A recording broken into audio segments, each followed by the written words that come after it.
Welcome to the Living Healthy Podcast, a podcast dedicated to health, fitness, exercise, medicine, diet, nutrition, as well as eating clean, organic, and non-GMO foods. Let's live the journey through weight loss, weight management, and accomplishing goals. I'm your host, Eddie Randall.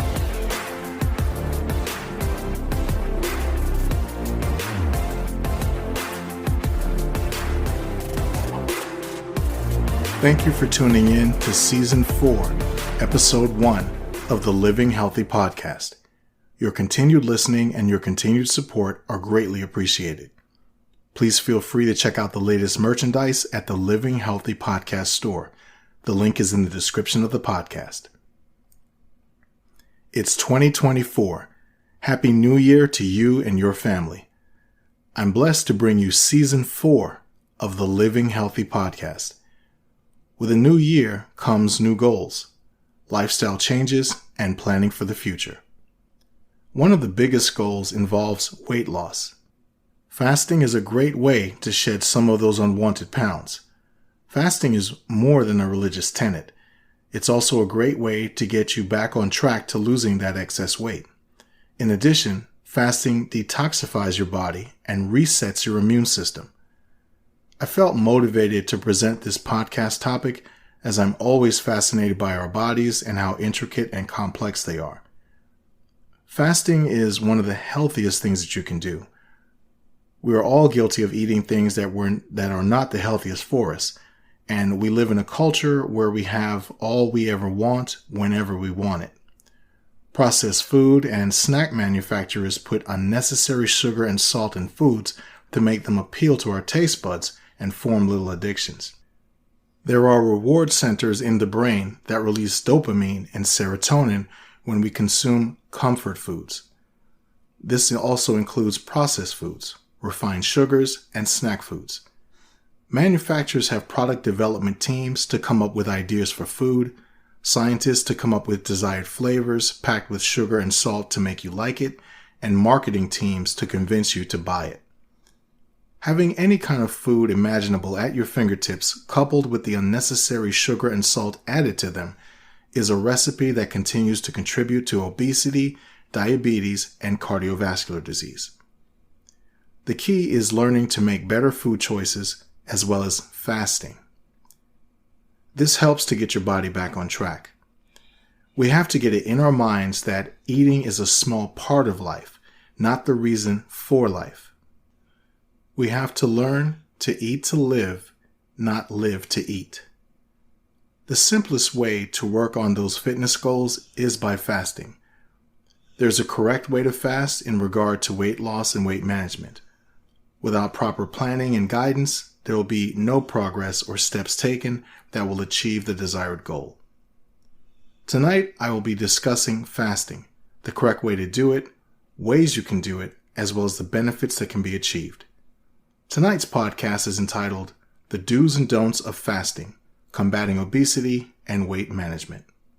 What happens to your body when you fast?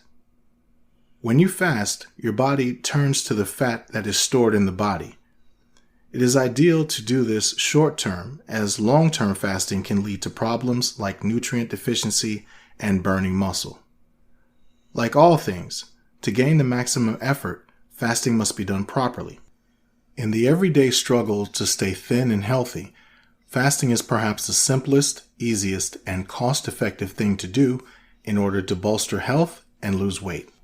This is the usual scenario and how it unfolds. When BMI increases, cholesterol levels spike, and prediabetes can be diagnosed. Some doctors promote losing weight naturally through diet, exercise, and even fasting, but most of them don't. They would more or less prescribe something and have you follow up with blood work in 6 months. I'm not talking bad about doctors. They want to treat us to the best of their ability, as they have a legal obligation rooted in federal and HIPAA laws, as well as a human moral conscience. In addition, most of us would probably butt heads with our doctor if he or she would recommend something that would take us out of our comfort zone, such as exercise or diet. Surprisingly, most people would want a pill so they can continue to eat what they want, just so they can enjoy their lives, even though what they're eating could potentially shorten their lives. But some doctors, including those who embrace holistic health, urge their patients to fast as part of their treatment. There's an article on NIH called The Effect of Fasting on Human Metabolism and Psychological Health. It is by Wang and Wu. They state that most of the older medical schools throughout Europe teach their students to encourage fasting as a part of treatment when the patient's health allows it. There are 4 phases that the body goes through when you fast. They are the anabolic phase, catabolic phase, fat-burning phase, and then finally the autophagy phase. The first phase is the anabolic phase, also known as the growth phase. This takes place during the first hours after we eat. Food is broken down and the pancreas is secreting insulin. It removes glucose from the blood and converts it to glycogen. I'll go into detail a little later on in the podcast in regard to glycogen. Insulin helps your body to turn food into energy and uses it or stores it depending on your body's current needs. Signals are also being sent to the brain to tell you that you're now full. The catabolic phase is the second phase, and it starts 4 to 12 hours after eating. This is also known as the fed state, and your blood glucose levels will begin to stabilize. At about 8 hours in, the body begins to take stored glycogen and starts breaking it down. Glucagon is secreted to help break down the stored glycogen into glucose so your body can use it. 12 hours after you eat, if you don't immediately eat again, your body will begin breaking down stored glycogen to help power your body's cellular processes. 12 to 14 hours after you've eaten, the next stage is the fat burning stage. Your body also begins ketosis. Here, your body starts to burn fat because the stored glycogen has been used up. Our bodies make ketones, which come from fatty acids that are stored in the liver. How soon your body starts to break them down depends on how many carbohydrates you've had as well as the type of carbohydrate. So this is how it works. If you eat a lot of carbs and processed foods, your blood sugar will spike. In turn, the pancreas has to secrete enough insulin to use the amount of glucose in your blood. After eating heavy carbs and processed foods, your blood sugar spikes and then drops suddenly due to the body putting out too much insulin. This also makes you feel as if you're hungry a lot sooner. This is sort of like that sugar crash that you feel when you overeat during Thanksgiving or Christmas dinner. You get a little sleepy after eating and doze off or become very relaxed. The end result, and perhaps the most important part, is that elevated blood glucose prevents the body from ever getting the opportunity to get to the fat burning stage. I'll go into the best kind of carbs to eat to burn fat a little later on in the podcast. 14 to 20 hours after you've eaten, the maximum amount of fat is consumed and your insulin sensitivity drastically improves. This is kind of like resetting your pancreas, so to speak. At around this time, your body begins the autophagy phase. Your body reuses what it can from cells and the body begins to clean itself out. Ketosis, that was started during the fat burning stage, is ramped up here and your cravings for food become significantly easier to handle. I'll go into detail about this later in the podcast. 48 hours in is where most people should stop. If you go longer than that, your body will start to break down muscle. At 72 hours, autophagy will no longer take place, and indeed you will start to break down muscle. But before you commit to any type of fasting plan, please consult your PCP for a fasting plan that will accommodate your health and goals. I'll get into the fasting plans a little later on in the podcast. Glucose from the food we eat is broken down by the body in a process called glycolysis. I'll touch on it briefly as it is important in understanding how this process takes place in regard to eating and fasting. This is how our body makes energy for cell processes and takes place in the cytosol of the cells. Glycolysis consists of two phases, and in the first phase, energy is actually used to convert glucose into glyceraldehyde 3-phosphate. In the second phase, glyceraldehyde 3-phosphate is converted into pyruvate, and energy is actually produced here. Glucose is a 6-carbon compound, and it's broken down into 2 molecules of pyruvate. Each pyruvate will contain 3 carbons. This interaction releases energy in the form of ATP, adenosine triphosphate, and NADH, which is nicotinamide adenine dinucleotide. The end reaction consists of consuming 2 ATP molecules producing 4 ATP, 2 NADH, and 2 pyruvates. It is way more complex than this, but I'm listing it briefly as this process takes place when we eat, as this is how our body breaks down what we consume. The benefits of fasting. As I mentioned, the immune system resets during fasting. When we fast, our bodies try to conserve energy. This includes regenerating cells involved in the function of the immune system. Old cells and damaged cells are lysed or killed off, and regeneration of new cells begins. These cells include monocytes. Monocytes are white blood cells that turn into macrophages when they migrate to parts of the body to deal with infection and disease. There's an article on NIH.gov by Jansen, Kales, Liu, and several others called Monocytes Re-enter the Bone Marrow During Fasting and Alter the Host Response to Infection. In their study, they found that when fasting, the white blood cells go back to the bone marrow where their lifespan is prolonged, and in addition, energy is conserved. These same monocytes create cytokines, which create inflammation. This inflammatory response is normal and necessary to deal with foreign tissue, viruses, bacteria, and other pathogens in the body. However, too much inflammation or repeated inflammation can lead to diseases and debilitating illnesses. Fasting also limits inflammation, which is part of the immune system's function. The pancreas benefits from fasting as well. After all, the pancreas secretes insulin every single time we eat something. In addition to other comorbidities, what causes type 2 diabetes is wearing out the organ by constantly eating and eating foods that spike blood glucose levels. It's like waking up every few hours because you're in pain. You'll not be able to get a good night's sleep if you're waking up every few hours, and you won't be able to function properly. So if your pancreas does not get a chance to rest, inflammation can occur, leading to other illnesses. Cellular processes are always at work, but if they do not get a chance to rest or reset, over time, damage can occur. There's an article on PubMed by Cheng, Villani, and Buono called Fasting Mimicking Diet Promotes NGN3-Driven Beta Cell Regeneration to Reverse Diabetes. They conducted a study where they took mice and put them on a diet that mimicked fasting. They determined that the pancreatic cells began to restore insulin in the test subjects. Now, I know I was talking about straight up fasting and not eating, but there are fasting plans that I will get into a little later on in the podcast. There's fasting where you don't eat for 2 to 3 days, and there are versions of intermittent fasting. That being said, in regard to the study with the mice, I want to stress this.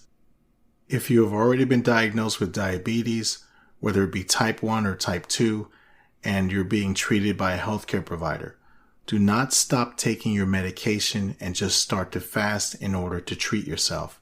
Do some research, get with your doctor and talk to them. You know when you see a commercial for a drug and after listing the side effects, they say, ask your doctor if name of drug is right for you? So talk to your doctor about fasting in regard to your current health for directive. Do not try to treat yourself without consulting your doctor. I want to thank you for supporting me by listening to the Living Healthy podcast. My podcast is listed on many platforms, including Anchor, Amazon Music, Apple Podcasts, Google Podcasts, iHeartRadio, and many, many others. Please follow me on Tumblr, X, formerly known as Twitter, Instagram, Pinterest, YouTube, and Rumble. If you have any questions or topics you'd like me to cover, please don't hesitate to ask. Also, if you'd like to be a guest on the show, please contact me at livinghealthy@gmail.com. In addition, please check out the Living Healthy Podcast store. The link is in the description of the podcast. And now back to the show.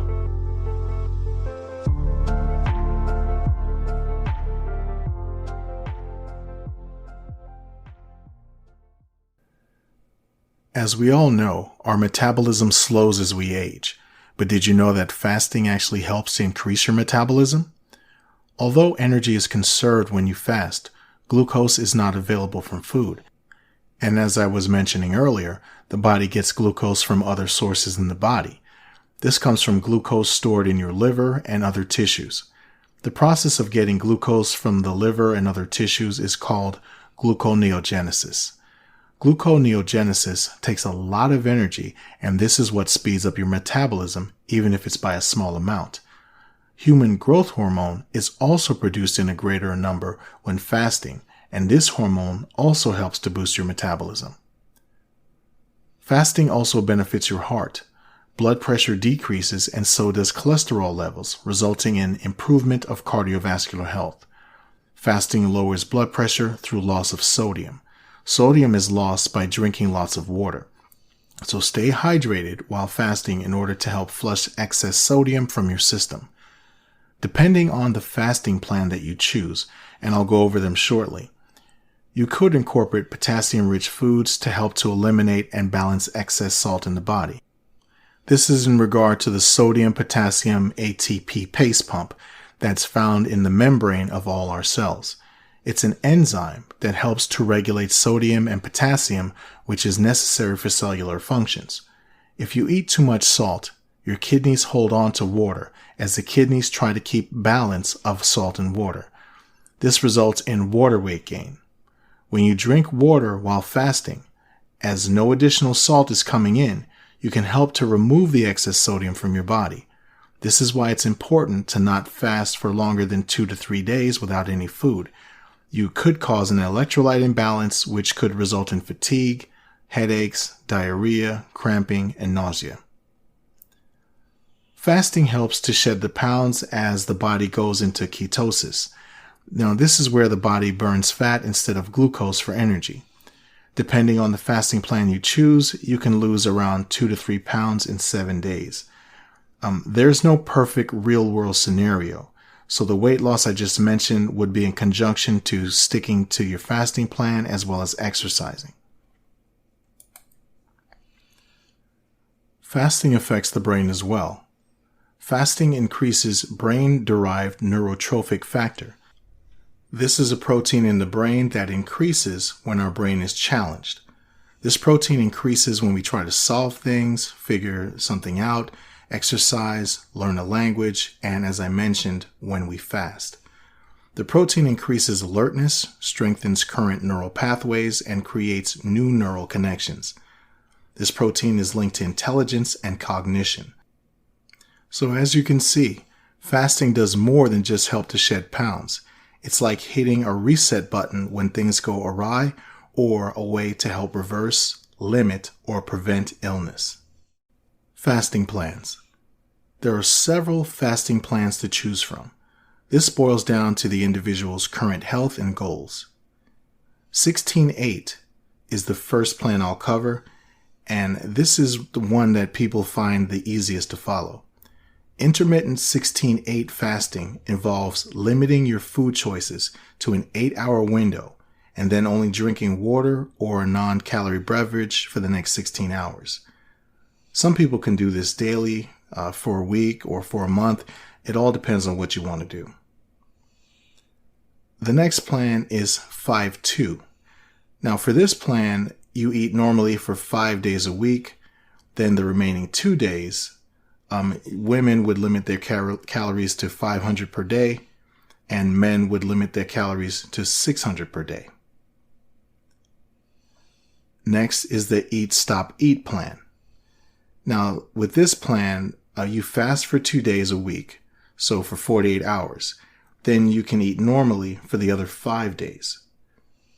You can even break the days up if you want to. So you could eat normally Sunday through Tuesday. On Wednesday, you would fast. Then you eat again on Friday, and then fast on Saturday.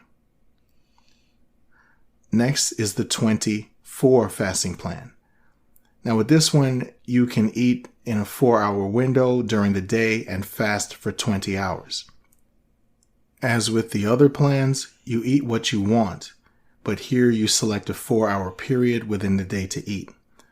Obviously, it's highly encouraged to eat normal, low-fat, and healthy carb meals. Now for this next plan, it's called the 1 meal a day plan or the 23-1 plan.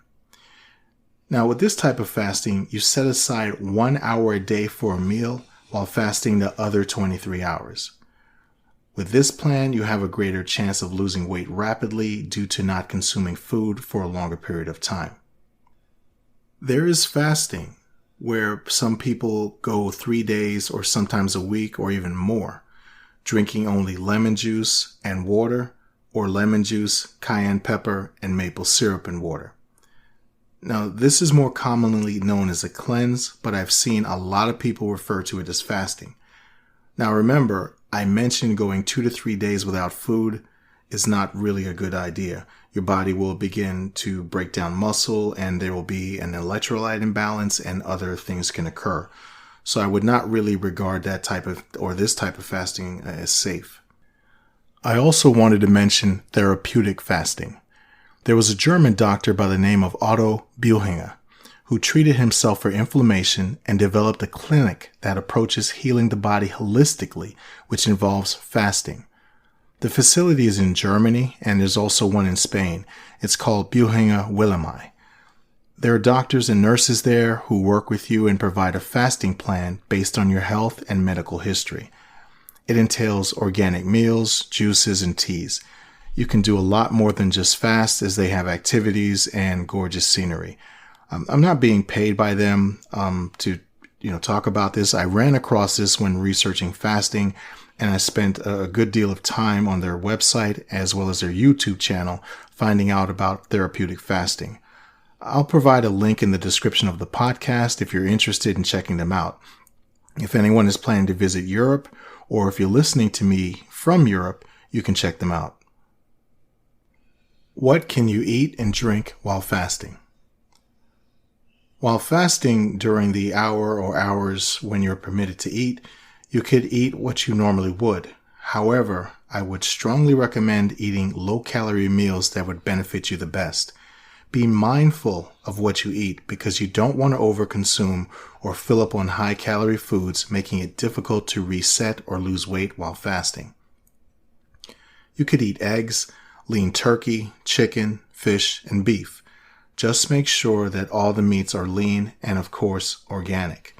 Fruits can include apples, bananas, kiwi, strawberries, oranges, grapes, plums, grapefruit, and cantaloupe, to name a few.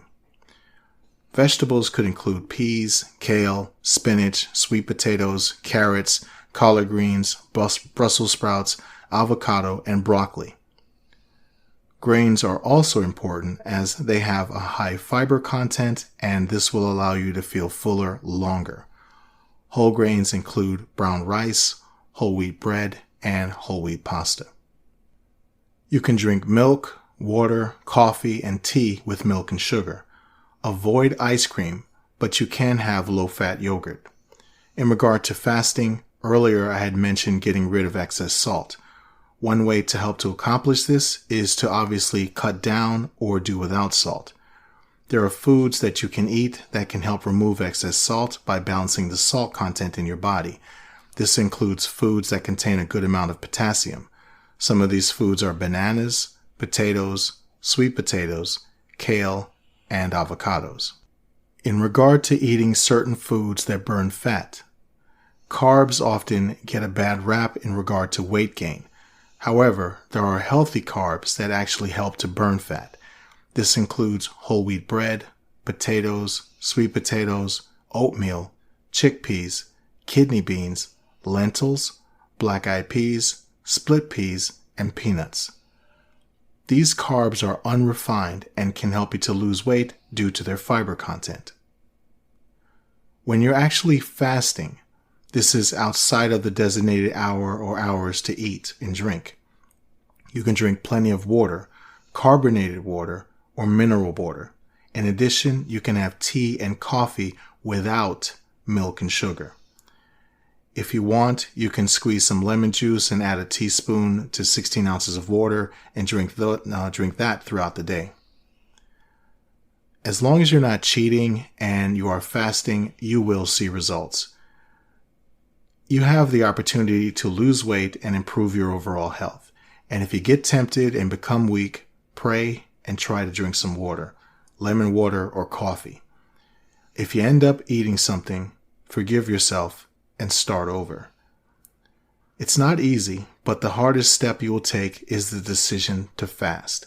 And you will be surprised once you start doing this, as for a couple of days, you will realize that the temptation to eat will pass. The weight will eventually come off. Your health will improve, and you will find that you're not hungry or as hungry as you used to be. That's going to do it for episode 1 of season 4 of the Living Healthy podcast. I hope you found this podcast informative, beneficial, and I hope that I have motivated you to make the decision that you'd like to make. Thank you for your support. Thank you for listening, and I'll see you next time.